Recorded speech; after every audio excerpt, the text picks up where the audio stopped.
ओम शांति। बाप को तुम बच्चे ही प्यारे हो।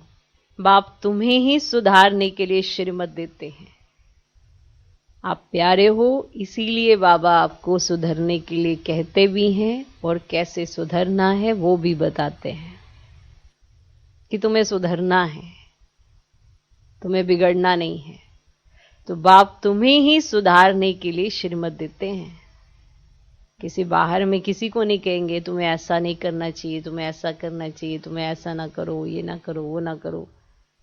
ये भगवान है जो अपने बच्चों को शिक्षा दे रहा है सुधारने के लिए। बिगड़े हुए हैं ये तो समझना पड़ेगा कि अभी वैसी कलाएं नहीं है, ना ही वो गुण जागृत हुए हैं। कई बार हम बहुत जल्दी से ये मान लेते हैं कि हम तो सुधर गए हैं, बहुत जल्दी मान लेते हैं कि हम तो सुधराए हैं, हमें ज्यादा समझ देने की जरूरत नहीं है। पर आज दिन तक बाबा हमें श्रीमत दे रहे हैं, उसका कारण क्या है कि अभी हम कंप्लीट सुधरे नहीं हैं। एक दिन बहुत अच्छा व्यतीत करते हैं, अगले दिन कुछ और ऊपर नीचे कर देते हैं। 4 दिन अच्छी भावनाओं से चलते हैं, 5वें दिन कुछ ऐसा कर्म कर देते हैं तो 4 दिन का किया सारा पानी डाल देते हैं। तो अभी सुधरे नहीं है कंप्लीट, माना वो संस्कार नहीं आए हैं। अभी एहसास तो होता है कि हमें ऐसा नहीं करना चाहिए, ऐसा करना चाहिए, लेकिन एक संस्कार ही बन जाए। जैसे आप अच्छे से जानते हैं, जब कोई नेचर हो जाती है ना, एक संस्कार बन जाता है, तो ना चाहते हुए भी वो संस्कार काम करता है। तो अभी हमारी नेचर ये संस्कार श्रीमत परमान होने चाहिए। और अगर 1-2 दिन होते हैं फिर वैसे के वैसे हो जाते हैं तो अभी संस्कार बने नहीं है। इसीलिए बाबा आपको बार बार बीच बीच में हम सब बच्चों को डायरेक्शन देते रहते हैं कि बच्चे तुम्हें सुधरना है, तुम मुझे बहुत प्यारे हो। हम उन्हें प्यारे हैं इसीलिए वो हमें समझाने देते हैं, इसीलिए वो हमें बताते हैं कि कहाँ हमारे को करेक्शन करनी चाहिए। हम कई बार बच्चे अपनी प्रशंसा सुनना चाहते हैं कि भगवान कहते हैं कि हाँ भाई तुम तो महान हो, ये हो, वो सब ठीक है। वो हमारा स्वरूप देख रहे हैं आदि का, इसीलिए वो हमारी प्रशंसा कर रहे हैं। लेकिन आज अगर हम अपने आप को देखें तो क्या वो प्रशंसा स्वीकार हो पाती है? जब नहीं हो पाती है तो फिर हम आर्टिफिशियल उन चीजों को स्वीकार करके अपने आप में अहंकार कैसे जागृत कर लेते हैं।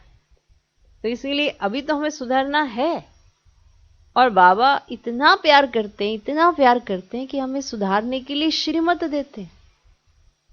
अगर वो हमें बताएंगे नहीं, हम सुधरेंगे कैसे? और उनका बताना, हमें श्रीमत देना, ये एक मौका, ये चांस है कि हम पहले से ही तैयार हो जाएं। समय आने पर तो हर कोई तैयार हो जाएगा। याद रखना, ड्रामा, समय ये हर एक को तैयार कर लेगा। पर जो भगवान के कहे अनुसार चलते हैं उनको बहुत कुछ मिलता है, बहुत कुछ। वो आज भी भगवान की नजरों में सर्वोपरि होते हैं, कल भी सर्वोपरि होते हैं। चांस हर एक को मिलता है, पर उस चांस को कौन कौन लेता है उसी आधार पर वो चांसलर बनता है। ऐसा मत समझना कि इसको तो चांस मिला, मुझको चांस नहीं मिला, ऐसा नहीं होता। जो जहां है उसको चांस मिला है अपने आप को श्रीमत पर चलकर सिद्ध करके दिखाने का। तो इसीलिए ईश्वरीय मत पर चलकर स्वयं को पवित्र बनाओ। माना सोच में इतनी पवित्रता, दृष्टि में इतनी पवित्रता कि आपका देखना और हर चीज का पवित्र हो जाना। कितनी महान ते महान मना आत्माएं हम तैयार हो सकती हैं अगर डायरेक्शन पर चलती हैं। तो हमें सुधरना है, और यही बाबा का प्यार है। हम बाबा को बहुत प्यारे हैं, इसीलिए वो हमें समझाते हैं। तो बाप को तुम बच्चे ही प्यारे हो। बाप तुम्हें ही सुधारने के लिए श्रीमत देते हैं। सदा ईश्वरीय मत पर चल स्वयं को पवित्र बनाओ। ओम शांति।